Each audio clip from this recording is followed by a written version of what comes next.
Mas, candidato, como seria isso? O senhor fala em obrigar os Estados Unidos, parece um termo um pouco prepotente quando a gente fala da maior potência do planeta. Como é que o senhor negociaria com os Estados Unidos, por exemplo, terras raras e outros temas de interesse para reduzir as tarifas contra o Brasil ou talvez até extingui-las?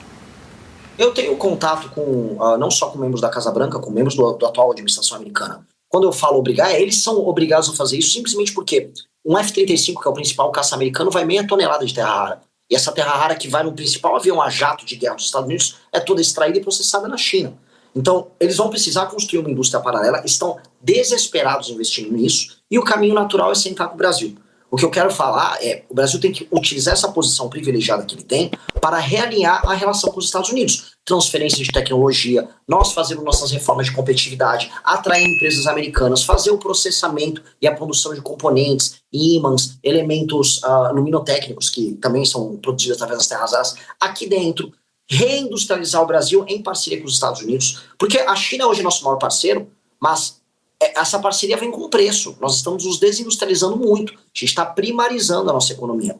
Uma relação boa com a Europa e os Estados Unidos mudaria isso. Aí o senhor ofereceria algum tipo de exclusividade ou preferência para os Estados Unidos processarem terras raras aqui no Brasil, em troca dessa transferência de tecnologia? O senhor acha que eles seriam um parceiro preferencial nessa área de terras raras, por exemplo? Depende do que eles oferecerem para a gente. Eu sei que a União Europeia também quer trabalhar conosco, o Japão quer ter uma nova industrialização baseada nisso, Taiwan, que já trabalha com semicondutores, precisa. Então vamos sentar todo mundo numa mesa e vamos falar, olha, o Brasil está aqui aberto a fazer troca de tecnologia e processar as terras raras aqui e trabalhar em parceria com as grandes nações aqui, gerando emprego aqui e subindo a escala global de produção nossa. Essa é a nossa parceria. Se os Estados Unidos estiverem afim, e eles têm necessidade de construir isso, podem ser um parceiro preferencial, como a União Europeia também pode ser. Candidato, vou chamar os nossos analistas para participarem dessa entrevista, começando pela Anitta, que nos ajudou a marcá-la. Agradeço demais, desde já, minha amiga. É sua a próxima pergunta. Oi, candidato, obrigada por aceitar o convite do SBT News. Eu tenho uma pergunta para você, deputado, candidato, com relação ao Bolsa Família. Você é um crítico assíduo do Bolsa Família nas suas redes sociais, eu acompanho de perto várias publicações que o senhor faz por lá. E eu tenho uma dúvida específica quanto a isso. Eu queria saber se você é contra qualquer tipo de assistencialismo por parte do poder público ou se você tem uma ideia alternativa. Não, eu não sou contra todo tipo de assistencialismo e eu defendo que o Bolsa Família, para pessoas que vivem em cidades que não têm atividade econômica, ou especialmente mães de família que não têm como prover sustento, especialmente mães solteiras, elas tenham acesso ao Bolsa Família. O que eu não consigo aceitar é um misto que está acontecendo em muitas cidades brasileiras, especialmente entre homens, de fazer um bico, não ter um emprego formal e receber o Bolsa Família. E aí isso custar não só para o erário, mas para outras pessoas que no Brasil estão trabalhando com uma carga tributária gigantesca, não estão conseguindo consumir, não estão conseguindo melhorar essa qualidade de vida, porque elas pagam por isso. Assim como pagam pelos altos custos do governo federal, pelas despesas estúpidas que são contraídas pelo atual governo. Então, sim, temos que ter políticas sociais, sim, existem políticas assistenciais que são necessárias, mas não, nós não podemos ser um país do assistencialismo. A diferença do remédio para o veneno é a dose. Hoje o Bolsa Família no Nordeste está presente em 40% dos municípios. Eu acho que isso já virou veneno, isso não é mais remédio. Agora, candidato, como fazer essa distinção, né? Porque as famílias que têm direito a esse programa assistencial, ao Bolsa Família, fazem parte do CadÚnico, aí tem aquele salário per capita familiar que define. Como é que o senhor separaria homens que recebem Bolsa Família e supostamente não aceitam outro emprego, emprego com carteira assinada para se manter com Bolsa Família, e mulheres? Como é que o senhor vai fazer essa distinção de quem pode ou não receber a assistência? Homens e mulheres solteiros abaixo dos seus 35 anos, essas pessoas, quando forem no CRAS retirar o seu cartão do Bolsa Família, ela será oferecida de maneira muito simpática por parte do governo federal um formulário para elas participarem das frentes de trabalho que a gente vai organizar, que serão as frentes cidadãs. Não é nenhuma novidade isso já foi proposto e feito pelos Estados Unidos da América durante a crise de 29, o Roosevelt tocou isso, empregou mais de 3 milhões de pessoas. Nós vamos fazer isso nos interiores do Brasil para não apenas gerar atividade econômica, mas investir em infraestrutura básica, estrada e rodagem, energia elétrica, manutenção predial urbana, coisas necessárias para o funcionamento dessas cidades que hoje estão absolutamente paradas. Isso é feito em parceria pelo governo federal com os governos municipais. Tá certo. Bom, deixa eu seguir em frente aqui. O Yander Porcela e o Gayer também participam dessa entrevista. Yander. Pré-candidato, eu queria falar sobre aquela imagem que a gente acompanhou divulgada pelo site CL do senador Flávio Bolsonaro ao lado do sicário. O Flávio disse ontem que a imagem foi produzida por inteligência artificial, mas o fato é que já gerou muita repercussão nas redes sociais. A própria campanha do Flávio Bolsonaro tem tentado neutralizar esse desgaste, resgatando fotos do presidente Lula com a Deolane Bezerra. Então, é um assunto que está ainda na ordem do dia. Eu queria saber como que o senhor viu essa história toda da foto, quanto isso pode afetar a candidatura do Flávio e, no caso da Deolane, também a própria candidatura do presidente Lula. O Flávio, ele é apenas um outro lado da moeda do lulismo, no sentido de que eles participam dos mesmos escândalos de corrupção. O petismo e o bolsonarismo estão presentes em maior ou menor grau, tanto no escândalo do INSS quanto no escândalo do Banco Master. Tem uma prática horrenda de ficar andando com bandido por aí. E a única diferença é que o bolsonarismo fica fingindo que ele é moral, ou que ele tem algum tipo de relação com Deus, e que ele pode fazer algum tipo de crítica moral ao petismo, quando não tem. Ele é igual ao petismo nesses termos. O Flávio Bolsonaro andar com o sicário apenas me deixa preocupado com o sicário, se ele pode ter sido eventualmente assaltado pelo Flávio Bolsonaro, porque em termos de qualidade ética e moral ali, ambos eram capangas do senhor Daniel Vorcaro. Então, acho que apenas vamos estar referendando o que a gente já sabe sobre o Flávio. Candidato, esses são os dois favoritos para vencerem as eleições presidenciais e para irem para o segundo turno, Flávio Bolsonaro e Lula. Por mais que o senhor diga que os dois são ruins, quem seria, na sua visão, o menos danoso para assumir a presidência da República, caso sejam esses os dois candidatos no segundo turno? Eu não vou entrar numa guerra pensando em perder. Eu peço desculpa se não é uma resposta satisfatória que eu estou dando para a tua pergunta, se é uma pergunta precisa, porque eu tenho que derrotar eles. Eu acho inaceitável um país com 200 milhões de habitantes, com o potencial do Brasil, está preso nessas duas quadrilhas. São duas quadrilhas. Eu estou presente hoje no Rio de Janeiro. O Rio de Janeiro, basicamente a máfia que administra o Rio de Janeiro é toda ligada ao grupo do Bolsonaro. Eu rodei agora o Nordeste inteiro e as máfias que administram o Nordeste são todas ligadas ao petismo. É um país que está devastado, destruído, moralmente corrompido. Aceitar que esses dois grupos sujos disputem o segundo turno é aceitar que nosso país acabou. Eu não vou aceitar isso. Gaia. Oi, Renan, Eduardo Gayer aqui, obrigado pela entrevista. Quero ouvi-lo sobre o candidato Caiado, ex-governador de Goiás, porque ele vinha com um discurso de bater muito no presidente Lula, mas não falar tanto do senador Flávio Bolsonaro. E eu sempre disse aqui no SBT News que em algum momento ele iria ter que subir o tom contra os dois, porque era a estratégia que o senhor estava adotando e que nas pesquisas mostrava algum efeito. E agora ele muda de estratégia, portanto. Como é que o senhor vê esse novo momento de Ronaldo Caiado batendo os dois lados, inclusive subindo o tom em relação a Flávio Bolsonaro? Vai fazer efeito? Já está fazendo? É uma preocupação do senhor esse novo momento de Ronaldo Caiado? Eu acho que não vai fazer efeito por uma razão. Primeiro, que não é verdadeiro. Não adianta tratar essas coisas como estratégia política e não como uma prática política que vem do coração. Eu tenho raiva do petismo e do bolsonarismo verdadeira, concreta. Eu expressei isso ao longo da minha vida política sempre. O Caiado, ele se calou sobre o bolsonarismo nos últimos anos. Quando ele faz esses ataques, eu queria pedir aqui uma análise bem detida sobre isso. Ele não faz isso nas redes sociais, como o Instagram. Ele dá pequenas declarações que saem na imprensa.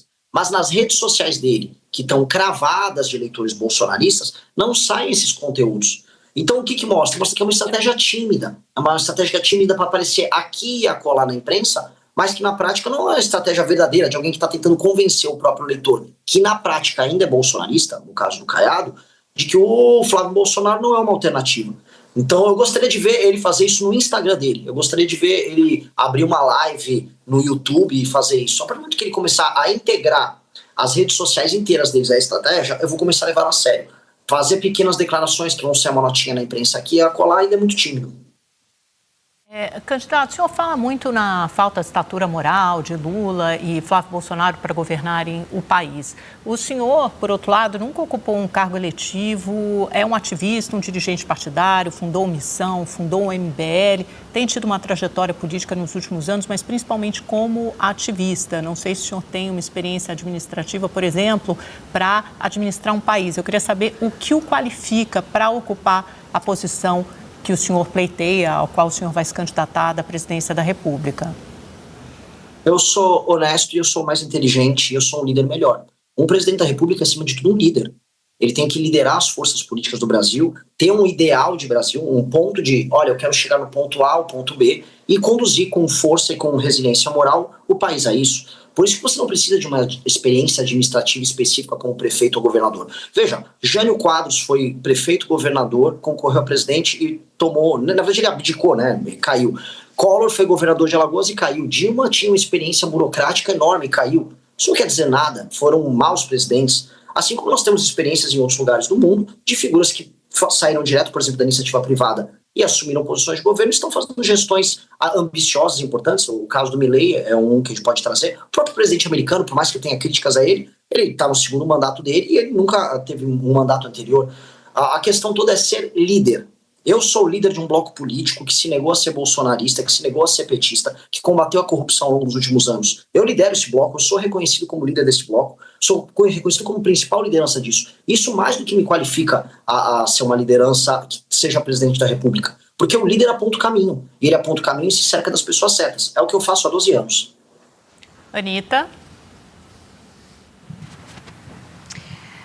Pré-candidato, eu tenho uma pergunta com relação também, agora seguindo entre os presidenciáveis, com relação ao Romeu Zema, porque ele também tem ali uma postura combativa com relação ao petismo e ao bolsonarismo, também é um liberal como o senhor. Eu queria saber qual a sua posição com relação a ele, considerando, é claro, que você já ultrapassou nas pesquisas, mas acredito que parte do eleitorado ainda esteja aí na dúvida entre você e ao Romeu Zema. E uma segunda pergunta, eu vou aproveitar também para perguntar, pré-candidato, o que você sente quando um eleitor bolsonarista diz que você é de esquerda?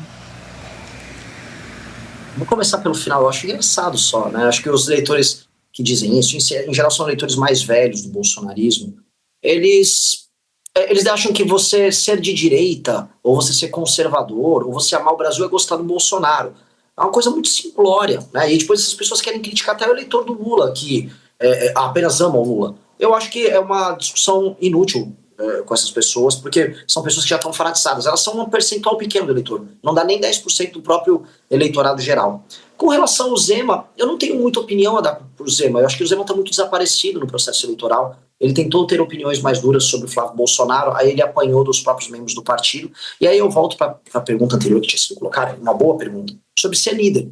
O Zema não é líder nem do próprio partido político dele. O Caiado não é líder nem do próprio partido político dele. O Zema apanhou por ter uma posição anti-Flávio no Novo. O Caiado é do grupo político do Kassab, que no fundo vai querer se aliar ao Lula em algum momento na eleição.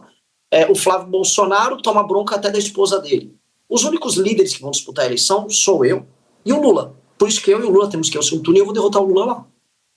Candidato, só dando sequência à pergunta da Anitta, como é que o senhor se define no espectro político partidário, também suas visões de mundo na área de costumes e também econômica?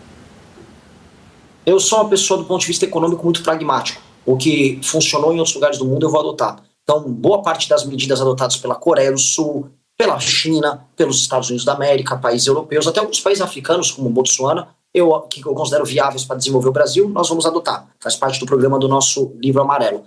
Historicamente, as pessoas nos definem como direita, mas eu volto a colocar, nós somos um grupo muito pragmático e nós não adotaremos políticas lacradoras sob nenhum termo. Eu acho que o Brasil tem problemas concretos, então quando as pessoas querem discutir educação, o pronome disso, olha, o que eu vou defender é as crianças não estão sendo alfabetizadas na escola, vamos ter um programa muito forte de alfabetização, não vou ficar perdendo meu tempo discutindo essas questões ideológicas que, infelizmente, a esquerda fica tentando trazer para a sala de aula. Renan, o que você pensa em termos de política externa? O que for bom para o Brasil? Não vou ter alinhamento automático com nenhuma nação, vou fazer o que funcione e que seja bom para o Brasil. Nesse sentido, eu sou um nacionalista e sou uma pessoa muito otimista sobre o nosso futuro. Mas volto a colocar, não dá para ficar preso em caixinha. Eu vou trazer o que funciona. Se funcionou na China e cabe nos nossos princípios, vai funcionar no Brasil. Se funcionar nos Estados Unidos e cabe nos nossos princípios, vai funcionar no Brasil. Se o senhor não está sendo muito genérico, o senhor consegue ser mais específico? Quando o senhor fala programas bem-sucedidos adotados na China, nos Estados Unidos, na África, isso é muito amplo, né? Por exemplo, na economia, a gente tem uma trajetória explosiva da dívida pública, aumentou 10 pontos percentuais nesse governo. Onde é que o senhor vai cortar?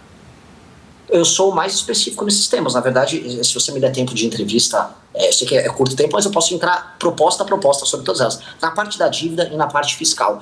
Eu já tenho uma PEC protocolada para resolver a questão fiscal na área da despesa. E onde nós vamos cortar a despesa? Nós vamos fazer uma nova reforma da Previdência, nós vamos desindexar tanto a aposentadoria quanto o BPC do aumento do salário mínimo, vamos fazer reajuste com base na inflação, nós vamos desvincular gastos da saúde e educação, que hoje estão muito presos, e eles estão distorcendo os nossos gastos, fazendo que a economia brasileira pague muitos juros. Nós vamos mexer demais nas renúncias fiscais de empresas beneficiadas, ou seja, naquelas pessoas que ficam multibilionárias com o governo deixando de cobrar impostos delas. Também vamos tratar dos benefícios e dos super salários do alto funcionalismo. E isso é uma reforma na casa dos 3,3 trilhões. Então, se você quiser que eu seja bem específico, eu entro em detalhe em tudo. Quando eu falo da China, eu falo, por exemplo, da política industrial chinesa. Quando eu falo da Coreia do Sul, eu falo da política da formação dos blocos econômicos comerciais e industriais que a Coreia do Sul fez nos anos 60 e 70. Se quiser falar, por exemplo, do modelo chinês de administração de províncias e cidades, eu quero trazer isso através da nossa lei de responsabilidade gerencial. O Japão também tem um bom modelo de administração de cidades, que nós também traremos através da nossa lei de responsabilidade gerencial. Os Estados Unidos têm uma política de controle de gastos, controle fiscal e transparência muito clássico, por parte da premissa liberal do Estado que eles têm. Então também posso falar que isso é inspirado também nos Estados Unidos da América. A Itália tem um bom modelo de fusão de cidades. Nós traremos um modelo também inspirado no que a Itália faz. Então, eu posso entrar no detalhe sobre absolutamente qualquer tema, porque eu sou apaixonado pelo que eu faço, e as soluções que eu trago para o Brasil, elas são muito concretas e inspiradas sempre em casos que funcionaram. Tá certo, candidato. Vamos seguir aqui com a próxima pergunta do Yander Porcela. Para candidato, eu queria entender melhor a escolha do seu vice. Eu sei que o senhor já falou bastante sobre isso, né?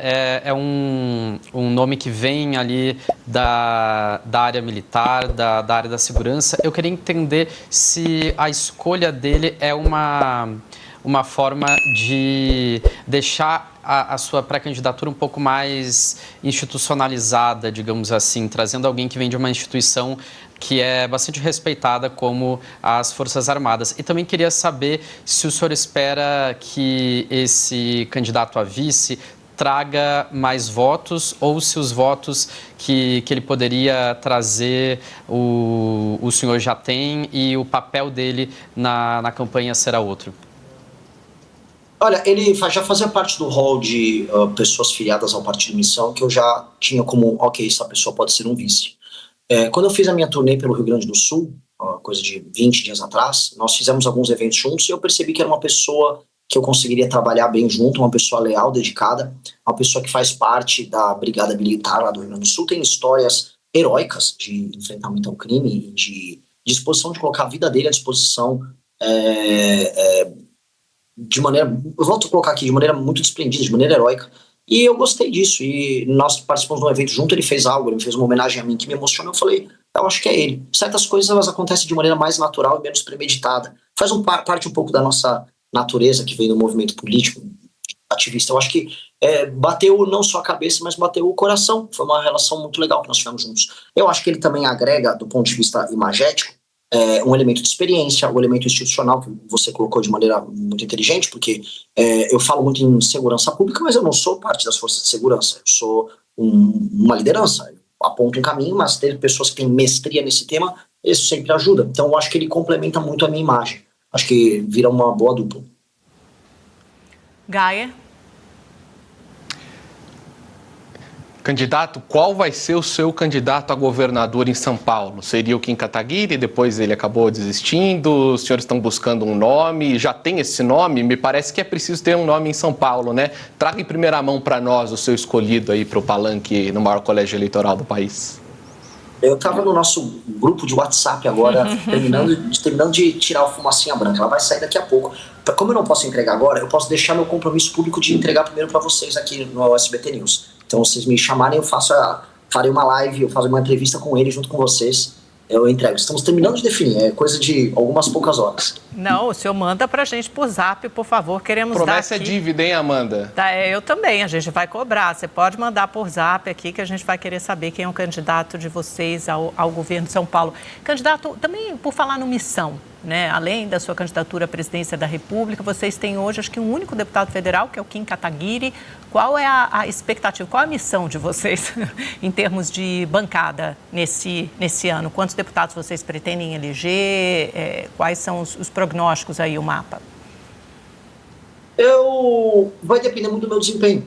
Se eu escalar, como eu pretendo escalar nas eleições presidenciais, nós vamos fazer uma bancada bastante robusta de algumas dezenas de pessoas. Equipe, qualidade, time, nós temos. Dinheiro, infelizmente, não dispomos. Ainda que nas vaquinhas oficiais, acho que já saiu uma matéria sobre isso, nós somos o partido que mais coletou recursos, né? Temos muitos candidatos aí no top 10, no top 20, então são campanhas robustas que estão surgindo ao redor do Brasil, e a própria pesquisa Atlas captou que hoje o Partido Missão já é o terceiro partido em preferência por parte do eleitor brasileiro, e do eleitor de 16 a 24 anos ele já consta na primeira posição. Então a gente vai ter um desempenho muito surpreendente nessas eleições. Eu acho que faremos uma bancada tranquilamente, cruzaremos em todas as circunstâncias a cláusula de barreira e vamos entregar para o nosso querido Kim Kataguiri o sonho dele de ser líder de uma bancada recheada de pessoas. Hoje eu tenho um deputado, mas é um que vale por 10, né? Kim Kataguiri aprova projetos e relatórios o tempo todo, e eu espero ter outros que valham por muitos também. Projeção, né? Mas o senhor não participa do horário eleitoral, não tem direito ao fundo eleitoral, né? Um partido que nasceu agora, há pouco tempo, há menos de um ano, e então do horário eleitoral de TV e rádio gratuito, o senhor não participa, por exemplo, né? Eu acho que vai ter alguma coisa lá para eu meter, tipo um menu Renan Santos, 14, né? Fazer igual o Enéas fazia, né? Naquela época dele. Vai ter um tempinho minúsculo, mas do ponto de vista político, eleitoral, a nossa bancada, ela não precisa disso. Aí é uma bancada que vai ser construída através de redes sociais. Tá certo. Anitta, vamos para mais uma pergunta e a gente já vai se encaminhando para o final da entrevista. Candidato, o senhor tinha hoje um show marcado no Rio de Janeiro. Eu sei disso porque eu também fico entre lá e cá, entre Brasília e Rio, e isso movimentou muito as redes ali dos cariocas, porque a casa de shows que receberia o show da sua banda, que acredito que é junto com o Arthur Duval também, cancelou esse show de última hora, alegando ali questões políticas. Isso, é claro, gerou muito burburinho ali nas redes e eu queria a sua opinião sobre isso. Você se sentiu injustiçado? O que é que você acha desse movimento que barrou o seu show no Rio de Janeiro? Acho uma delícia, eu adorei. Eu tenho uma banda de rock, ela chama Limão Rosa, ela lançou um álbum agora que chama Chão Pintado de Rubi. Recomendo a vocês, vocês vão gostar muito, som muito bom. E eu venho tocando no circuito alternativo, só que é um circuito hoje com o pessoal muito à esquerda, é um pessoal muito mesquinho. As nossas músicas não têm teor político, nada, a gente tá tocando músicas com letras confessionais, eu escrevo as letras, a minha inspiração maior é Bob Dylan. E essas pessoas ficam com frescura, vai tocar o Renan, nossa, que absurdo. Aí eles cancelaram o nosso show na Audio Rebel, aqui no Rio de Janeiro. Aí o Bukowski, que é na mesma rua, um outro bar até maior, eles não, pode vir tocar aqui, então a gente vai fazer um show gratuito no Bukowski amanhã à noite, às 20 horas, e vai ser muito legal. Eu não esperava ter que passar por essas coisas, eu acho tudo isso até meio infantil por parte desses ativistas e fãs, mas tudo bem, é da vida. O senhor quer dar uma palhinha, então, aqui, já que não vai participar do show hoje à noite, para a gente encerrar em tom positivo aqui a entrevista? Se eu tivesse um violão, eu faria. Fazer a capela fica meio constrangedor. Não fica bom, não? Não fica bom, não. O senhor é violão, tá bom. A guitarra, e eu sou vocalista também, mas no fim do dia tem que estar acompanhado, senão eu acho que só vai ficar estranho. Entendi, tá certo. Muito obrigada, viu, candidato? Te agradeço demais, boa campanha, desejo boa sorte e nos falamos em breve numa próxima. Muito obrigado, foi maravilhosa a entrevista, estou muito feliz de falar com vocês. Muito obrigada, dizemos o mesmo. Volte sempre, bom fim de semana para o senhor. Se você gostou do vídeo, não esqueça de deixar o like e inscrever-se no canal.